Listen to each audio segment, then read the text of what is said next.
usted disponga su corazón para recibir la palabra de Dios. No permita que nada ni nadie lo distraiga en este momento, sino que usted tiene una cita personal con el Señor a esta hora de la mañana. Amén.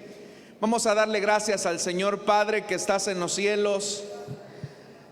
Señor amado, esta mañana nos presentamos como pueblo tuyo, agradecidos por el enorme privilegio que nos das de comenzar la semana. Y lo hacemos, Señor, en esa confianza que como hijos tenemos de acercarnos a ti. Por eso, Señor, queremos suplicarte que tú atiendas a las necesidades de tu pueblo.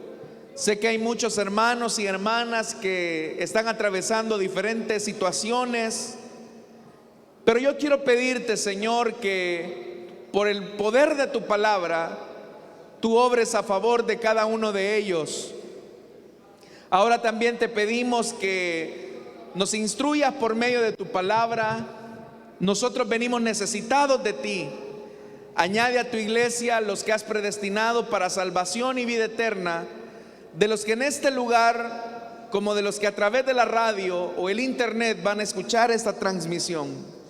Gracias, Señor, porque tú eres bueno y has prometido estar donde 2 o 3 estemos reunidos en tu nombre. En Cristo Jesús oramos. Amén y amén. Les invito, hermanos, a abrir su Biblia en la carta de los Efesios, capítulo número 4.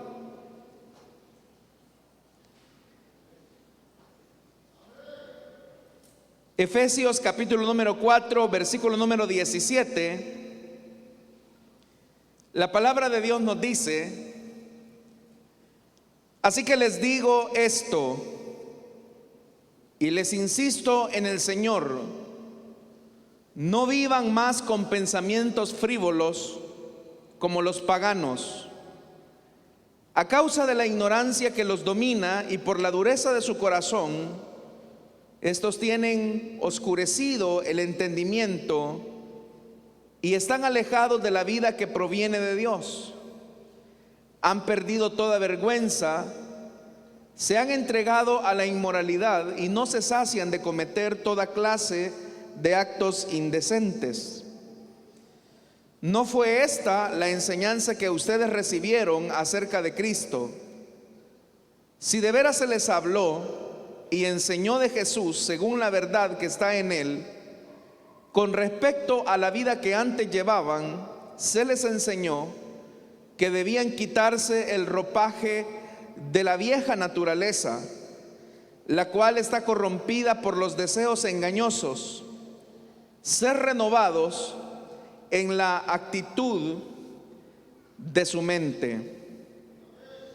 Amén. Hasta ahí dejamos la lectura, hermanos. Tengan la bondad de sentarse, por favor.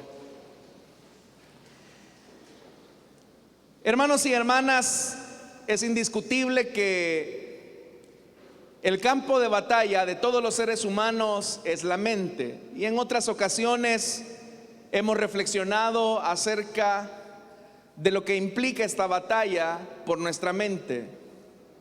Dios desea nuestra mente, así como también Satanás y el mundo la desea.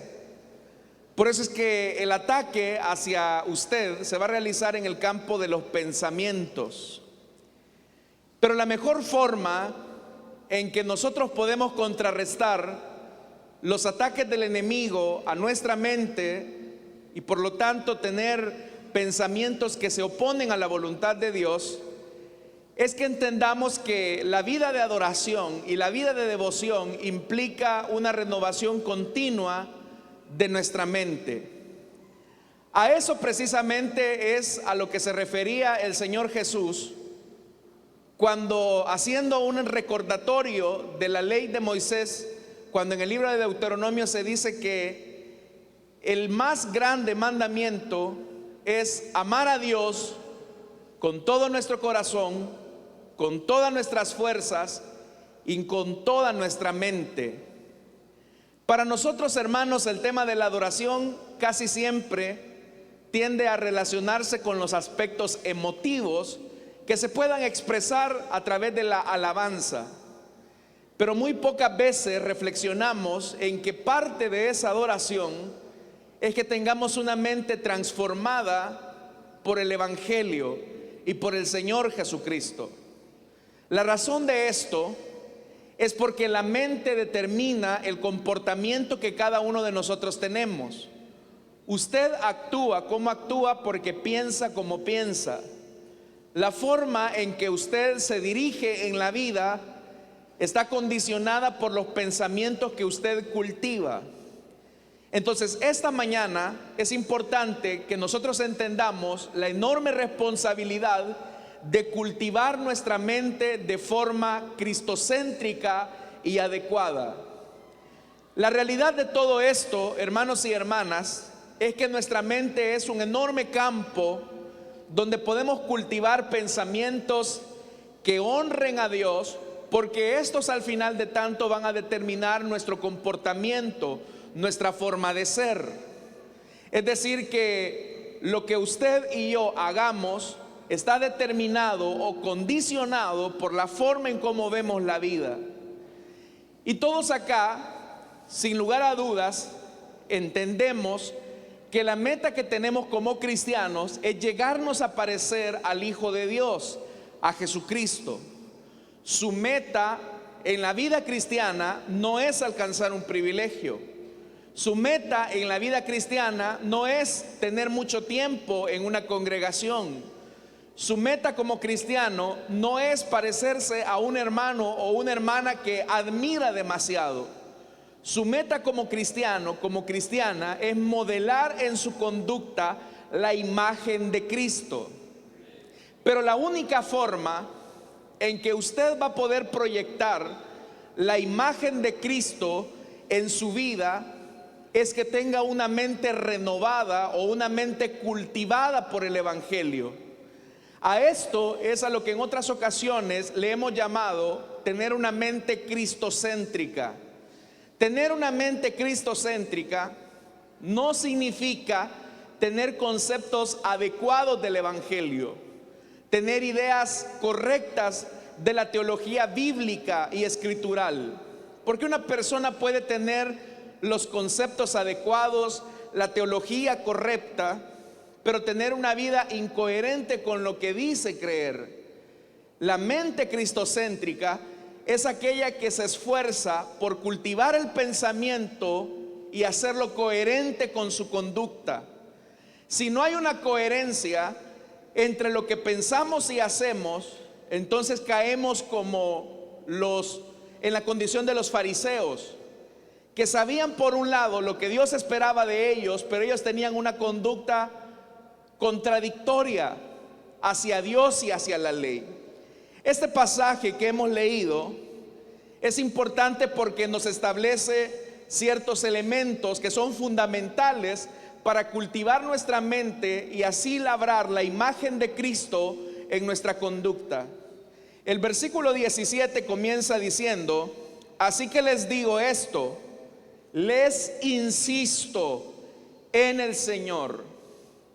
Eso es importante, porque una forma en que nosotros podemos cultivar la mente cristocéntrica es que tengamos una insistencia continua por sustituir nuestros pensamientos. Muchas veces creemos que por haber llegado al Evangelio automáticamente hubo un trasplante de cerebro en el cual nuestra mente fue totalmente cambiada y renovada. Pero eso no es así, mis amados. Esa es una necesidad y un esfuerzo que cada uno de nosotros debemos de empeñar en el día a día para cultivar la mente de Cristo. Como acá dice el escritor sagrado, insisto en el Señor. ¿Y cuál es la insistencia a la que el escritor sagrado nos está incitando o invitando a vivir? Dice el versículo 17: no vivan más con pensamientos frívolos como los paganos. Entonces vea, hermano y hermana, el escritor está haciendo una separación de quien tiene la mente de Cristo y aquel que tiene una mente pagana o una mente frívola. En la Reina Valera dice que ya no andemos en la vanidad de nuestra mente. ¿Cuándo podemos nosotros determinar que una mente es frívola o está viciada a la vanidad de la mente? Cuando hablamos, hermanos, de frivolidad, normalmente tenemos que encauzar el pensamiento en aquellas cosas que son superficiales. Es decir, nosotros decimos, esa persona es una persona frívola, y hacemos esa categorización porque estamos diciendo que es una persona que tiene una vida muy superficial. Cuando hablamos a veces también de una persona vanidosa o una actitud vana, estamos hablando de una acción que es muy superficial. Entonces, lo primero que el escritor sagrado nos dice con insistencia es que nos despojemos o nos quitemos o ya no vivamos más en una vida superficial. Y ahí, hermanos y hermanas, es donde los cristianos tenemos el primer gran desafío, porque normalmente en las iglesias, lamentablemente, se enfatiza la superficialidad de la vida cristiana. Para nosotros, ser cristiano es aquel que tiene un lenguaje determinado, una conducta que se ajusta más o menos a los cánones religiosos, que tiene quizás cierta indumentaria y cierto lenguaje. Pero en realidad, hermanos, eso es superficial. La esencia del cristianismo se determina por la capacidad que nosotros tengamos de despojarnos de la mente vanidosa o la mente frívola. Y eso debe de ser una insistencia de todos los días. ¿Por qué es importante esto? Porque una mente que está condicionada a la vanidad va a comenzar a actuar y a relacionarse con otras personas también de manera superficial. ¿Cuándo es que las relaciones se vuelven superficiales? ¿Cuándo es que nuestra devoción con Dios se vuelve superficial? ¿Cuándo es que nuestra conducta con otros hermanos también es superficial? Es superficial cuando nuestra mente no ha sido renovada. Entonces dice el escritor, ¿cuál es el pensamiento frívolo de los paganos? Dice el verso 18: a causa de la ignorancia que los domina y por la dureza de su corazón, estos tienen oscurecido el entendimiento y están alejados de la vida que proviene de Dios. Note esto: una mente que no es renovada, una mente que no es cristocéntrica, una mente que no es cultivada por los principios del evangelio, produce endurecimiento del corazón. Entonces vea eso. ¿Quién es aquel que es duro en el corazón? Aquel que no ha renovado su mente. ¿Cómo es que un cristiano de repente comienza a entrar en un proceso de endurecimiento espiritual cuando no renueva su mente? Por eso es que el escritor nos dice: les insisto en el Señor, porque esa es la meta, parecernos al Señor. Y una de las cosas que podemos aprender de nuestro Señor es que Él era una persona que tenía una profundidad espiritual, tenía una vivencia con el Padre que lo hacía cercano a Él. Creo que todos, hermanos y hermanas, también aspiramos a tener una relación cercana con el Señor. ¿Cuántos deseamos eso? Todos queremos tener una relación cercana con el Señor. Pero para que eso sea posible, tenemos que despojarnos de nuestra mente frívola, de nuestra mente vanidosa, para tener y cultivar una mente cristocéntrica. ¿Qué podemos entender, hermanos y hermanas, de ese concepto, mente de Cristo? Porque la palabra de Dios nos dice que tenemos la mente de Cristo, pero las personas cuando hablan de tener la mente de Cristo piensan que esto es algo automático. Es decir, si yo acepté a Cristo como mi Señor y mi Salvador, tengo la mente de Cristo automáticamente. No es cierto. No es cierto. Una persona pudo haber tenido un encuentro con el Señor y no necesariamente por eso tener una mente cristocéntrica. Puede ser que una persona haya tenido un encuentro con el Señor y no renovó el espíritu de su entendimiento. ¿Qué significa entonces tener la mente de Cristo? ¿Qué implica que yo tengo la mente de Cristo? Tener la mente de Cristo significa compartir el plan, el propósito y la perspectiva de Cristo. Plan, propósito y perspectiva de Cristo. Significa que la vida yo no la voy a ver a la luz de mi propio entendimiento, de mis propios pensamientos, sino que voy a vivir la vida conforme al plan, propósito y perspectiva de Cristo. Entonces, tener la mente de Cristo significa que entendamos el plan de Dios en este mundo. Hágase una pregunta: ¿por qué está usted acá en esta tierra? Todos los que estamos sentados acá en este lugar partimos de un hecho que no somos el resultado de la casualidad humana. Dios nos ha traído a este mundo con un propósito y se ha revelado, Dios ha revelado a su Hijo Jesucristo con un propósito. Entonces la primera pregunta que tenemos que hacernos esta mañana es: ¿cuál es el plan que Dios ha diseñado para mí? Ninguno de nosotros estamos acá para pasar el rato. Ninguno de nosotros estamos acá, estimados hermanos y hermanas, para gastar tiempo.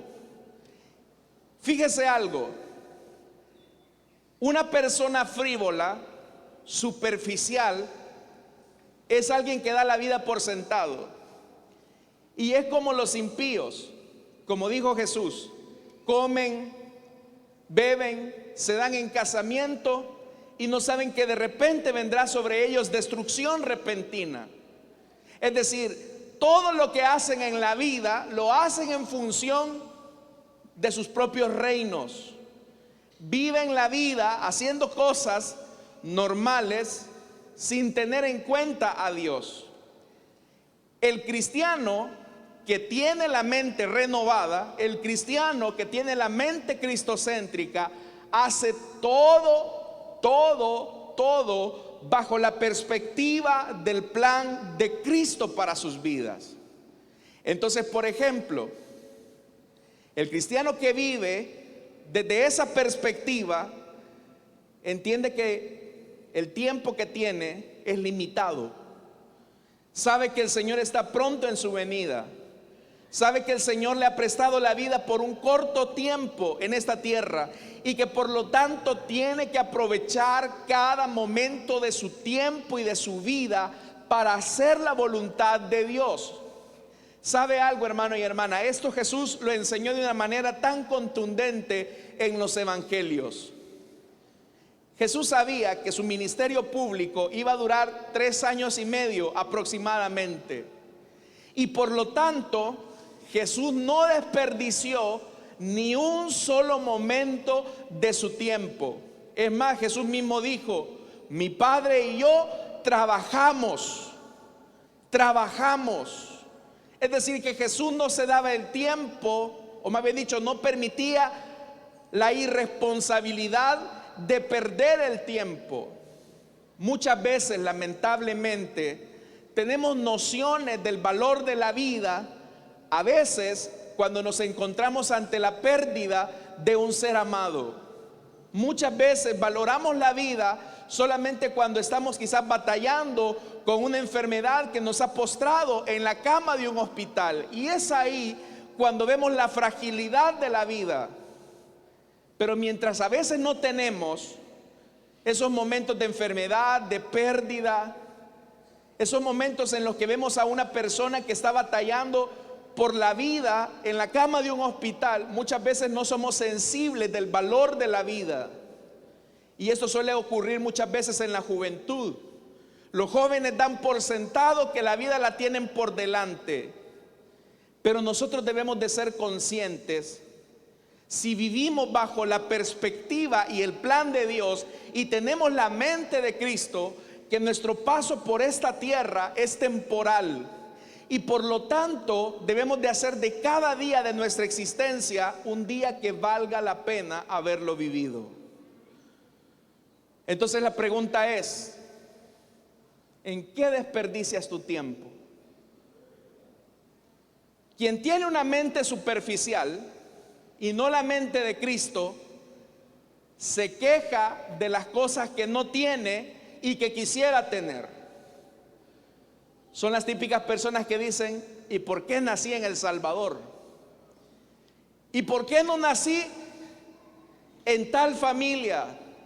¿Por qué no nací en la familia de Windsor en Inglaterra, por ejemplo? Sino que tuve que nacer aquí en El Salvador y en esta ciudad. ¿Y por qué razón yo no tengo esto que quisiera tener? Y te enfocas lamentándote por aquellas cosas que no tienes, cuando Dios te ha dado muchas cosas que sí tienes. Quiero que piense por un momento en esto. Todos los que están acá son personas privilegiadas porque Dios les ha dado la vida y Cristo se ha revelado a ustedes. Sé que hay muchas personas a esta hora de la mañana que seguramente nos están escuchando en la cama de un hospital y quisieran estar ahí donde usted está. Muchas veces nos quejamos de cosas que son superficiales y perdemos el tiempo en eso. Pero Cristo no se quejó por lo que no tenía. Cristo no se quejó porque nació en una familia pobre de Belén. Cristo no se quejó porque nació en una vida de pobreza.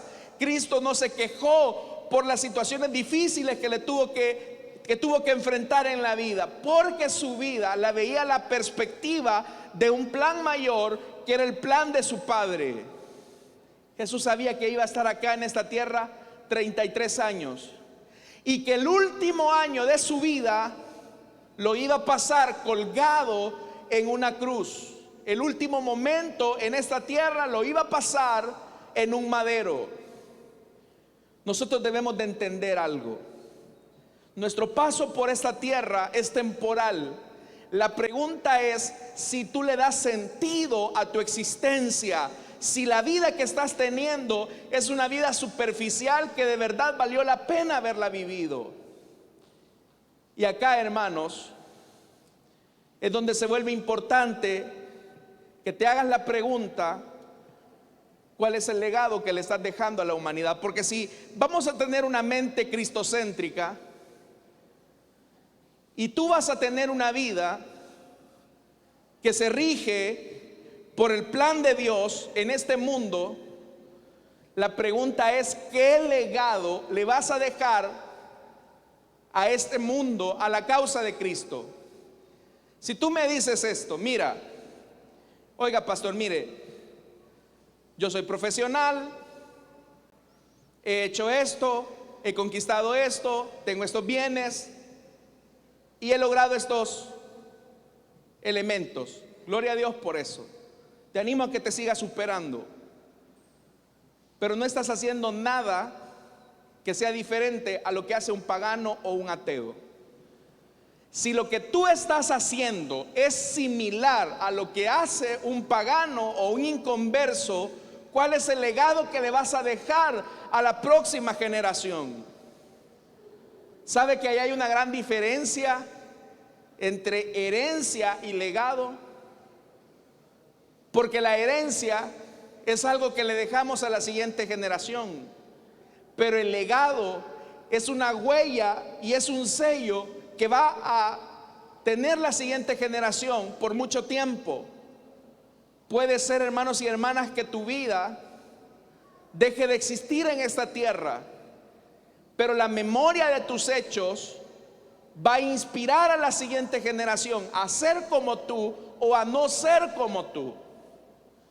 Cristo murió en la cruz del Calvario y sabemos que resucitó al tercer día y hoy está sentado a la diestra de la majestad del Padre.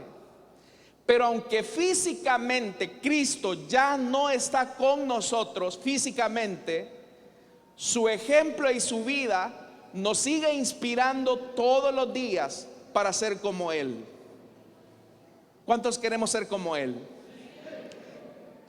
Y es ahí donde entonces está el meollo del asunto.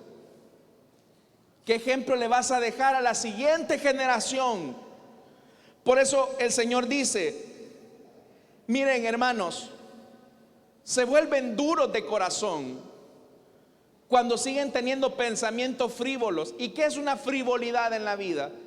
Pensar que vamos a estar aquí siempre, pensar que siempre vamos a ser jóvenes, pensar que siempre vas a ser esbelto. Hermanos, haga este ejercicio, porque yo ya lo hice.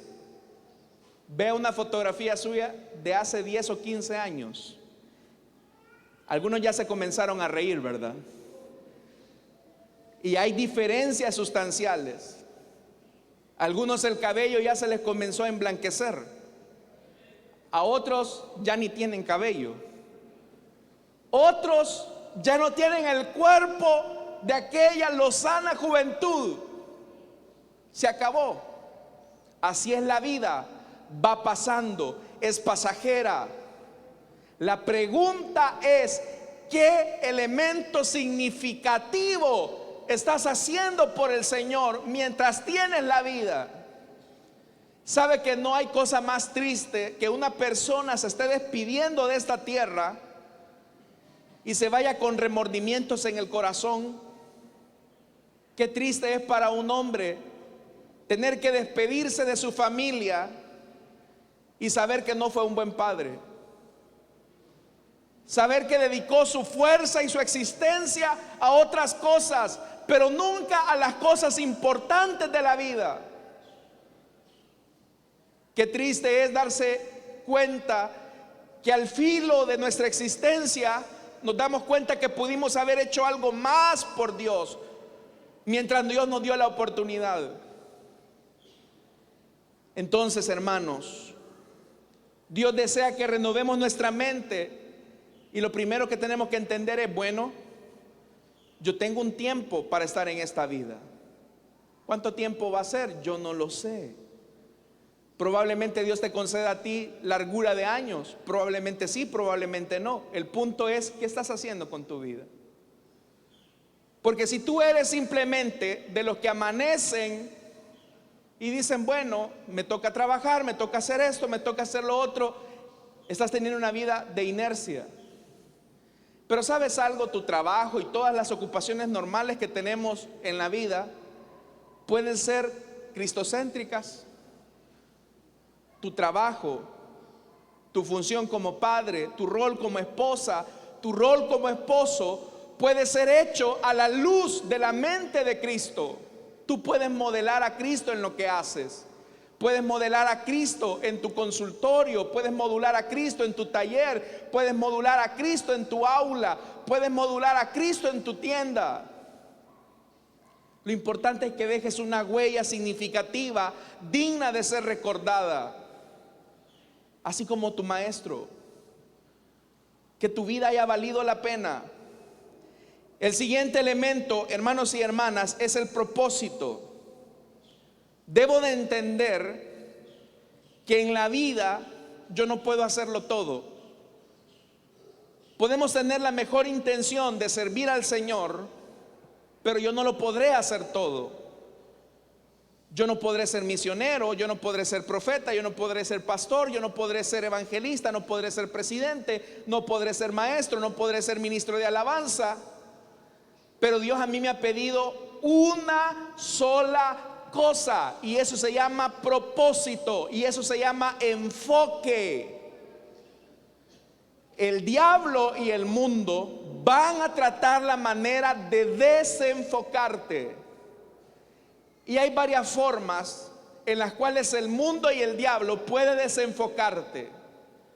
Te puede desenfocar distrayéndote con una sobrecarga de actividad. Y hay mucha gente que piensa que por tener mucha actividad en la iglesia está haciendo la voluntad de Dios. Y muchas veces se confunde el activismo con servicio a Dios. Y hay gente que está en ese privilegio, hay gente que está en ese otro privilegio, hay gente que está haciendo esto y está haciendo lo otro. Y como Marta están haciendo muchas cosas, pero la única cosa que es necesaria hacer la descuidamos y la dejamos de último. Debemos de tener enfoque en la vida. Y el enfoque en la vida es de aquellas cosas que Dios te pedirá cuenta a ti. Las otras que te has puesto, las otras que te has sumado, esas son invenciones tuyas. Dios no te va a pedir cuenta de aquellas cosas que tú mismo te cargaste. Y hay gente que está muy fatigada en la iglesia. Y si algo nos ha dejado la pandemia, es la necesidad de enfocarnos como iglesia. Debes de enfocarte en una sola cosa. Porque muchas veces el éxito lo medimos en relación a la cantidad de cosas que hacemos en la vida. Pero eso no es cierto, mi estimado. El enfoque nos da una perspectiva adecuada de cómo podemos modelar a Cristo en nuestro propósito. Pedro, cuando traicionó al Señor, regresó nuevamente al oficio de la pesca. Y él creyó que iba a ser feliz dedicándose nuevamente a la pesca. Pero ese no era su propósito. Y por eso fue necesario que Cristo fuera a buscarlo resucitado, para hacerle entender que su propósito no era regresar a las redes nuevamente, sino que su propósito era ser pescador de hombres. ¿Sabe quiénes son las personas felices en la vida? Aquellos que tienen perspectiva y enfoque en lo que hacen. Amados hermanos, escuchen por favor. La frivolidad de la mente consiste en saturar nuestra vida con cosas innecesarias y cargarnos con realidades que no debemos de cargar. Hay cosas que las que usted no tiene que cargar. No tiene que cargar. Usted tiene que cargar solamente aquello que es el yugo que Cristo le puso, nada más. Lo que usted se pueda poner de extra, eso es una invención suya y eso corre por su cuenta. Por eso, una persona que no tiene una mente cristocéntrica, que no renueva su mente, continuamente no le encuentra propósito a la vida. Continuamente piensa que los años van pasando y la vida no les va dejando ningún tipo de beneficio o de resultado en lo que hacen. Son personas que hacen y están en esto, están en lo otro, están en aquello, están aquí, están allá, y a todo le dicen sí, sí, sí, sí, sí, sí. Una mente cristocéntrica se permite el privilegio de decir no. Hay cosas a las que usted tiene que decir que no. Y son cosas que no necesariamente son malas, son buenas. Pueden ser buenas, pero usted tiene que aprender a decir no, porque su prioridad no es esa. Cuando Cristo murió en la cruz del Calvario, todavía seguían existiendo más bien personas enfermas, endemoniadas, personas ciegas, paralíticos. El mundo estaba lleno de ellos cuando Cristo murió. Pero Cristo no había venido para sanar. Cristo no había venido solamente para darle vista a los ciegos o a todos los ciegos. Cristo vino a cumplir un plan de salvación. Y muchas veces la gente quería llenar a Cristo, quería llenarle su agenda a Cristo. Muchas veces la gente quería decirle a Jesús: Jesús, ¿por qué no te echas un milagrito aquí en Nazaret? Y Jesús dijo: yo aquí no puedo hacer un milagro por su incredulidad. Porque Cristo no vino a hacer obras de milagrero. Cristo vino a hacer una sola obra perfecta, y la logró el día que Él murió en la cruz del Calvario, y logró nuestra redención para nuestra vida. Por eso es que él exclamó y dijo: consumado es. La tarea que me fue asignada la hice. La gente que tiene propósito se va de esta tierra satisfecha de lo que hizo. Hazte una pregunta para ver si tienes enfoque en lo que haces. Si este día te tocara partir de esta tierra, ¿te sentirías satisfecho de lo que hiciste con tu vida y lo que hiciste por el Señor mientras Él te prestó la existencia? Si ahorita tú descubrieras que solamente te quedan 3 semanas de vida, ¿qué harías de extraordinario? Si tú me comienzas a decir: hermano, si yo supiera que 3 semanas me quedan de vida, me congrego, le sirvo al Señor, trato la manera de pasar más tiempo de calidad con mi familia, trataría la manera de arreglar las cosas con las personas con las que tengo diferencia. Significa que todas esas cosas que son importantes y que requieren tu enfoque están en un plano secundario en tu existencia. Pero la persona que está enfocada y que tiene propósito, lo que diría sería esto: bueno, seguiría haciendo lo que siempre he hecho, porque para mí la norma de mi vida es hacer la voluntad de Dios. Pero piensa en esto: qué bonito sería, ¿verdad?, que nosotros pudiéramos verle la fecha de vencimiento a cada persona aquí en la nuca, y así como aparecen los productos, consumirse antes del 27 de diciembre de 2022. Uno quisiera verle la fecha de vencimiento a las personas, pero eso no se puede. Ni siquiera sé, hermanos y hermanas, cuánto tiempo a mí me queda de vida. Usted tampoco lo sabe. Por la misericordia de Dios, ve a nuestro Creador, hermanos. Nos ha bendecido con un cielo tan hermoso, con un sol tan resplandeciente, con el canto de las aves. Tener a su esposa, a su esposo a su lado, ese es un privilegio. A sus hijos, verle el rostro a sus hijos, ese es un privilegio.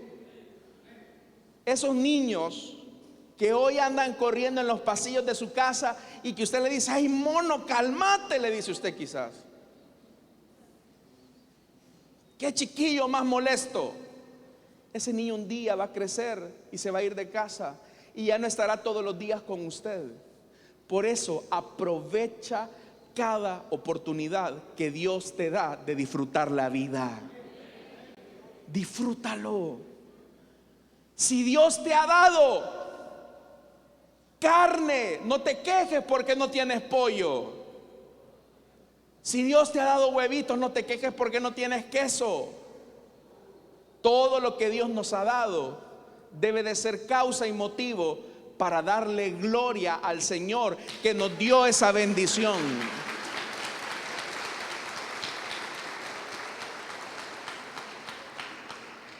Si tienes un techo que te cubra, si tienes agua que llega al grifo, al menos de vez en cuando, pero llega, eres afortunado. Si tienes ropa con que vestirte, eres afortunada, mi amiga. Agradece. Una mente que es superficial es una mente que se queja de todo. ¿Cuántos están felices de estar acá en la iglesia? ¿De verdad están felices? Bueno,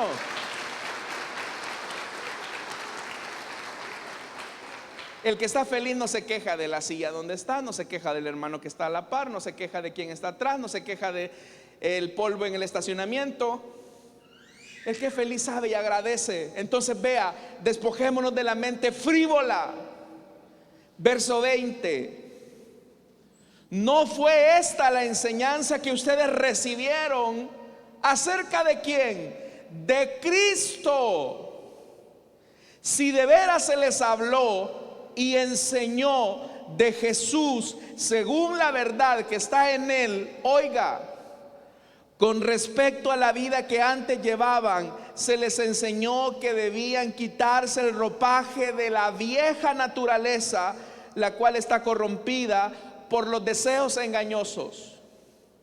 Tenemos que aprender a quitarnos aquellas cosas de nuestra vida que no están bien, y eso se llama perspectiva.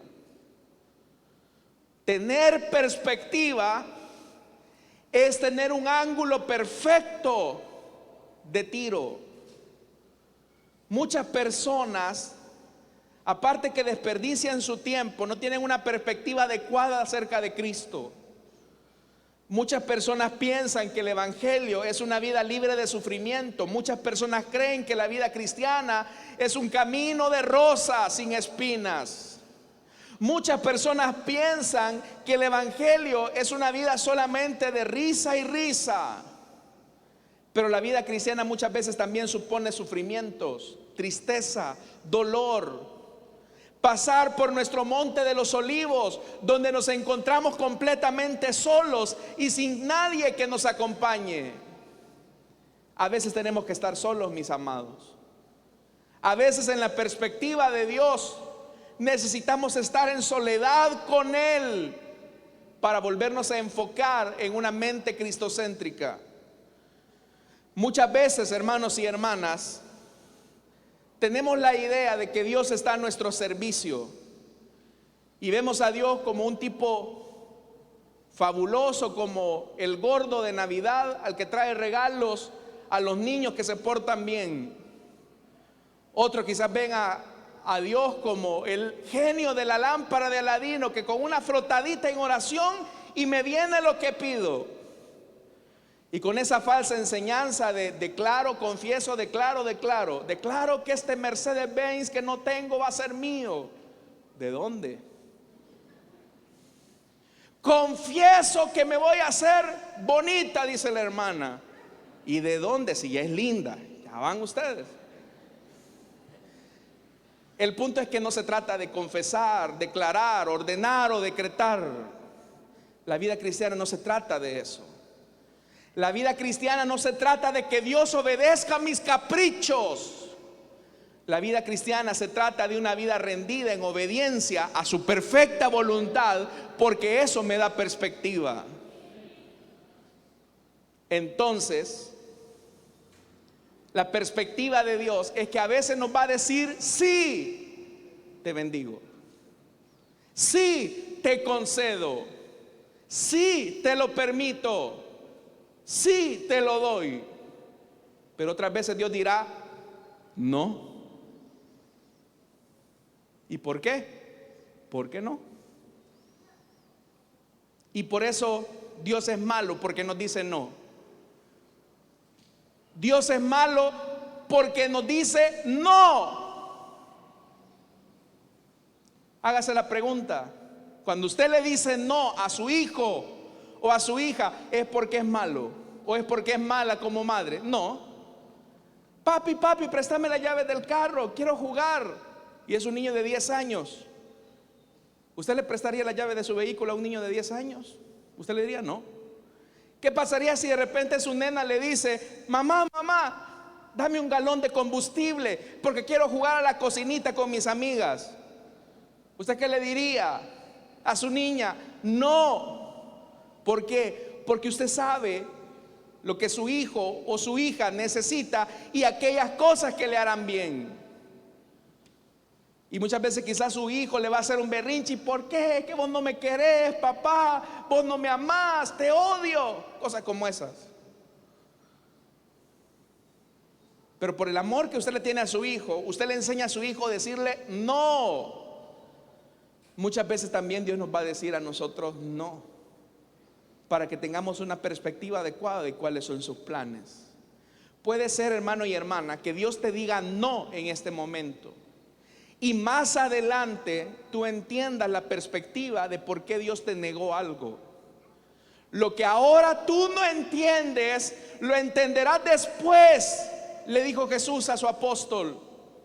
Lo que tú no entiendes en este momento, lo entenderás después. ¿Cuándo? Puede ser en esta tierra, puede ser dentro de 10 años, puede ser dentro de 20 o puede ser en la eternidad.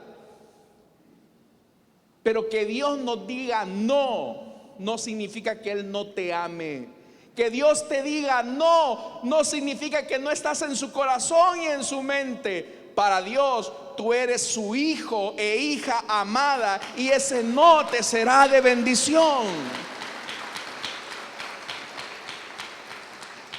Aprende a tener perspectiva. Aprende a tener esa perspectiva. Entonces tienes que renovar tu naturaleza. Debes de cultivar tu mente. Y al cultivar tu mente, si Dios te dice no, tú debes de entender su soberanía y su providencia, de decir, bueno, el Señor sabe lo mejor. Probablemente esa oportunidad de empleo que tanto querías no te salió. Y tú puedes decir, pero es que el Señor sabe cuál es mi necesidad, el Señor sabe cuál es mi dificultad financiera y por qué le dieron ese ascenso en la empresa a este impío lenguón que anda poniendo en mal a medio mundo. Lo que tú no entiendes ahora, lo entenderás después y te dará perspectiva de la vida. Tú solamente descansa en que tienes un Padre amoroso, que todo lo que permite en tu vida es para tu provecho. Pero debes de cultivar tu mente. Y la forma en que puedes cultivar tu mente en una perspectiva correcta es que a veces la voluntad de Dios resulta para nosotros dolorosa. Amados hermanos, cuando Jesús estuvo en Getsemaní, Él le dijo al Padre, Padre, si te es posible pasar este trago amargo de mi vida, por favor pásalo. Todo es posible para ti, Padre. Jesús estaba solo en Getsemaní. No quería estar solo en la cruz. Pero Jesús tenía una perspectiva adecuada de la vida y dijo, Padre, pero que no se haga mi voluntad sino la tuya. Y con esa obediencia Jesús fue a la cruz. También con esa misma obediencia podemos ver la vida en perspectiva cristocéntrica. Tener una perspectiva cristocéntrica es saber que Dios tiene el control de todos mis días. ¿Sabe algo, hermano y hermana? ¿Se ha puesto usted a pensar en cuántos cabellos tiene sobre su cabeza? Nunca, quizás. Probablemente hoy que nos peinamos, a muchos se les cayó un poquito o mucho cabello. Pero la Biblia dice que hasta el número de nuestros cabellos el Señor los tiene contados. ¿Y eso de qué nos habla? De que Dios tiene todo bajo su control. No hay nada en esta vida que escape de su control. Nada. El Dios del universo sigue sentado en su trono de gloria y sus ojos están puestos sobre ti. No parpadea ni de noche ni de día. Entonces termino esta mañana diciéndoles, ha llegado el momento de despojarnos de esos pensamientos frívolos. Pensamientos frívolos de que Dios va a hacer todo lo que yo quiera. No es cierto. Pensamientos frívolos de que Dios me debería de dar un mejor trato. No necesariamente. Frivolidad de creer que llenarnos con una agenda activista estamos sirviendo a Dios y agradando a Dios. Despojémonos de eso y comienza a enfocarte en aquellas cosas que Dios sí te ha pedido y por cuales te pedirá cuentas en aquel día. La orden del Señor para mí es pastorearlos a ustedes, amados. No es ser un predicador internacional que ande de iglesia en iglesia predicando. La orden de Dios para mi vida es dar cuenta por ustedes. Y mientras usted se congregue en esta iglesia, yo soy responsable de que usted crezca en el conocimiento de la palabra de Dios. Esa es mi responsabilidad. Esa es mi responsabilidad. Mi responsabilidad no es escribir grandes enciclopedias. Mi responsabilidad no es escribir una gran cantidad de libros. Mi responsabilidad no es ser conferencista. Suena atractivo, me parece, creo que lo podría hacer, pero no es eso a lo que Dios me llamó. Porque mi idea y su idea también debe de ser agradar a Dios, no en lo que yo creo que lo puedo agradar, sino en lo que Él espera que yo lo agrade. y despojémonos de la mente frívola. Si tiene una casita humilde, tal vez no es suya, pero la está alquilando, dele gracias a Dios. Si tiene, hermanos y hermanas, un par de zapatos, dele gracias a Dios. Si Dios le ha permitido venir a esta iglesia, dele gracias a Dios. Tengamos una mente como Cristo la tuvo. Cada vez que Jesús hacía la voluntad del Padre, Él decía: Padre, te alabo, porque estas cosas las has revelado a los pequeñitos, a los niños. Y alguien podría decir: Jesús, ¿te sientes bien que los ignorantes, los pobres, los campesinos entiendan lo maravilloso de tu doctrina y de tu enseñanza? Jesús, lo mejor sería que impresionaras a los ancianos en Jerusalén, a los fariseos o al Sanedrín que está en el templo. Eso te haría una persona exitosa. Pero Jesús no. Jesús sabía que había una alegría en hacer la voluntad de Dios cada día. Y la voluntad de Dios era revelarse a los pobres, a los pequeños, a los marginados, de entre los cuales estamos usted y yo esta mañana. Así que bendita gracia de Dios, que se reveló a los pobres, a los marginados, a los enfermos y no a los grandes de esta tierra, porque en esto la obra de Dios se glorifica por aquel que la hace plena en medio de nosotros. Amén. Así que, mis amados, a ver la vida como Cristo la ve. Que este día valga la pena. Usted ya comenzó con pie derecho, ya vino a la casa del Señor, y eso debe ser motivo de alegría. Cada vez que yo vengo acá, a mí me alegra, no solo porque Dios me da la oportunidad de predicarles la palabra, sino porque los veo a ustedes. ¿Se alegra usted de ver a sus hermanos? Véalo bien, porque quién sabe, puede ser la última vez que lo vea y nos encontremos allá en la eternidad. Pero ya sea que nos encontremos acá o allá en la eternidad, nos sentimos felices de ser parte de la familia de Dios. Estamos en el mejor lugar de la tierra. Amén, hermanos. Vamos a orar, vamos a cerrar nuestros ojos. Esta mañana quiero hacer una invitación rápidamente para aquellos que desean renovar su mente. Y esto solamente es posible cuando Cristo se revela a nosotros. Ya dijimos que una de las cosas de no tener, uno de los efectos de no tener una mente renovada es el endurecimiento del corazón. Esta mañana yo quiero hacerle una invitación a usted, amigo o amiga, que desea entregarle su vida a Cristo o que desea reconciliarse, para que se ponga en pie y camine hacia el frente. Si esta mañana hubiera alguien que desea entregarle su vida a Cristo o desea reconciliarse, póngase en pie.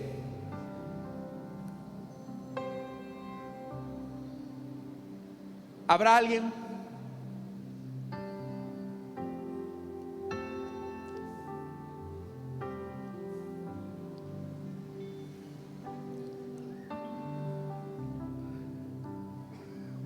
¿Habrá alguien que esta mañana desea entregarle su vida a Cristo o desea reconciliarse?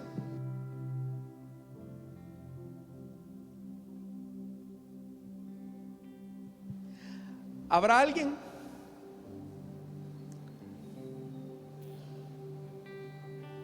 Si no lo hay, hermanos, ¿por qué no le decimos al Señor que nos ayude a cultivar nuestra mente?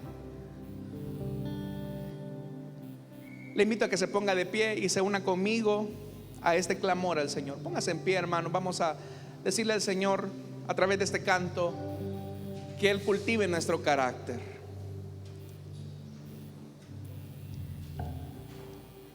Jesús, haz mi carácter más como el tuyo. Yo quiero ser,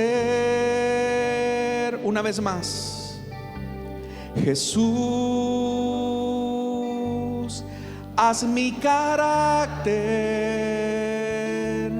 más como el tuyo. Yo quiero ser,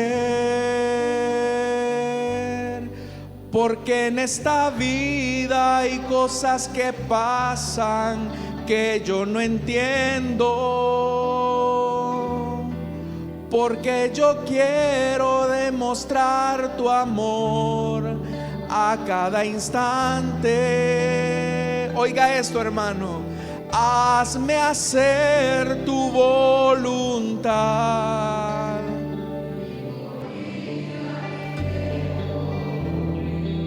Haz mi carácter más como el tuyo. Yo quiero ser. Una vez más, hermanos. Jesús, haz mi carácter más como el tuyo.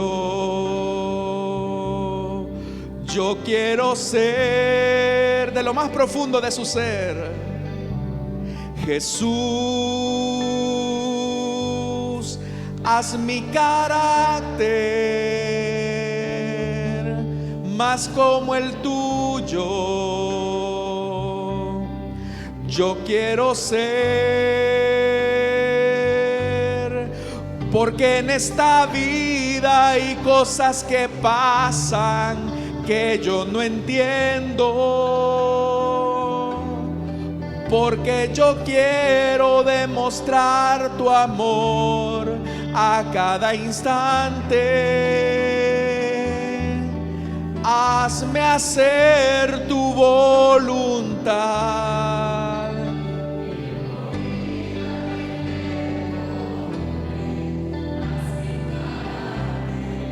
Más como el tuyo, yo quiero ser. Haz mi carácter más como el tuyo. Yo quiero ser. Haz mi carácter más como el tuyo. Yo quiero ser. Padre, esta mañana aquí está tu pueblo reunido y les he transmitido aquello que tú habías preparado para ellos esta mañana. Todos los que estamos acá necesitamos renovar nuestro entendimiento, nuestra mente, cultivar nuestra mente, nuestros pensamientos, para que nuestra vida sea como la de Jesucristo. Ayúdanos a ver la existencia en plan, propósito y perspectiva. Que todo lo que hagamos, Señor, sea para tu gloria. Que nuestro propósito sea hacer tu voluntad. Y que toda la perspectiva la veamos en el bien que has trazado para cada día de nuestra existencia. Hay cosas, Señor, que muchas veces no entendemos y las dejamos a ti. Pero ayúdanos a serte fieles, a amarte, Señor, a entender que tú solamente buscas nuestro bien. Oh Dios del cielo, gracias, porque estás renovando en nosotros la mente de Cristo. Estás modelando nuestra mente para ser cristocéntrica y ver siempre tu voluntad.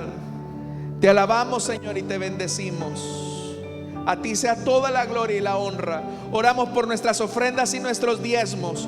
No te damos, Señor, de lo que nos sobra, sino de lo mucho que tú nos das. Te alabamos y te bendecimos, Señor, por todo lo que haces en nuestra vida. En Cristo Jesús. Amén y amén. Damos fuertes ofrenda de palmas a nuestro Dios. Amén, hermanos. Pueden sentar.